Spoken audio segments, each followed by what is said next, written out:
बच्चों, आज मैं तुमसे वही बात कहने आया हूं जो खुद भगवान श्री कृष्ण ने अर्जुन से कही थी। उठो, जागो और तब तक मत रुको जब तक लक्ष्य की प्राप्ति न हो जाए। आज तुम्हारा रणभूमि में कोई युद्ध का मैदान नहीं, तुम्हारा रणभूमि है तुम्हारा किताबें और सपने, तुम्हारा गांडीव है तुम्हारा पेन, और तुम्हारा दुश्मन कोई और नहीं बल्कि तुम्हारी आलस्य, डर और टालमटोल है। क्यों पढ़ाई से भागते हो?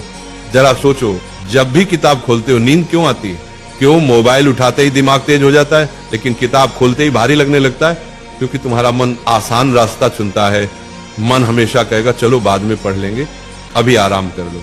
लेकिन गीता कहती है आत्मा ही मनुष्य का मित्र है और आत्मा ही मनुष्य का शत्रु है। मतलब क्या?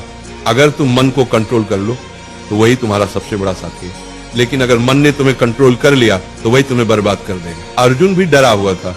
उसने कहा, हे माधव, मैं नहीं लड़ सकता, मेरा मन विचलित है। श्री कृष्ण ने कहा, हे पार्थ, उठो, तुम्हारा कर्तव्य युद्ध करना है और युद्ध से भागना अधर्म है। अब सोचो, अर्जुन को कुरुक्षेत्र का युद्ध जीतना था और तुम्हें अपनी पढ़ाई का युद्ध जीतना है। अर्जुन अगर मैदान से भागता तो इतिहास उसे कायर के रूप में याद करता। अगर तुम पढ़ाई से भागते हो तो आने वाली पीढ़ियां तुम्हें हारने वाले के रूप में जानेंगी। गीता का सबसे बड़ा संदेश है, कर्म करो, फल की चिंता मत करो। आज अगर तुम 5 घंटे पढ़ते हो तो तुरंत रिजल्ट नहीं दिखेगा, लेकिन ये मत सोचो कि मेहनत बेकार जा रही है। हर दिन का पसीना, हर दिन की पढ़ाई तुम्हारे अंदर ज्ञान और आत्मविश्वास का पहाड़ खड़ा कर रही है। फल अपने समय पर आएगा और जब आएगा तो दुनिया तुम्हारे कदम चूमेगी।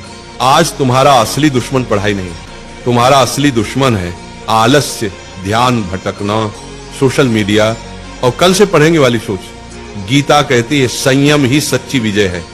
अगर तुम अपने दिमाग को मोबाइल से हटाकर किताबों पर टिकाना सीख गए तो तुम वही विद्यार्थी बन जाओगे जिसे देखकर लोग कहेंगे ये लड़का भगवान की दी हुई मिसाल है। याद रखो, अर्जुन ने युद्ध इसलिए जीता क्योंकि श्री कृष्ण उसके साथ थे। तुम्हारे पास भी श्री कृष्ण है, तुम्हारे गुरु, तुम्हारी किताबें और तुम्हारा विश्वास। जब भी थक जाओ ये मंत्र याद करो, उठो अर्जुन, पढ़ाई तुम्हारा धर्म है, पढ़ाई तुम्हारा कर्म है। तुम्हारा धर्म अभी सिर्फ एक है, पढ़ाई। बाकी सब इंतजार कर सकता है लेकिन समय नहीं। वक्त निकल गया तो कोई गुरु तुम्हें नहीं बचा पाएगा। अर्जुन ने मैदान में खड़े होकर कहा था, हे माधव, अब मैं तैयार हूं, अब मैं अपने धर्म का पालन करूंगा। आज तुम भी वही कहो, हे प्रभु, अब मैं आलस्य से लड़ूंगा, अब मैं किताबों को अपना धर्म मानूंगा। आज से तुम पढ़ाई से भागोगे नहीं, आज से तुम किताब को दुश्मन नहीं बल्कि सबसे बड़ा मित्र मानोगे।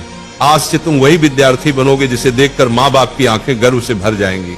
याद रखना, पढ़ाई ही तुम्हारा युद्ध है, मेहनत ही तुम्हारी गीता है और सफलता ही तुम्हारी विजयश्री है। और एक बात नाम जाप किया करो, राधा राधा। 24 घंटा में सिर्फ मुझे 24 मिनट देकर देखो।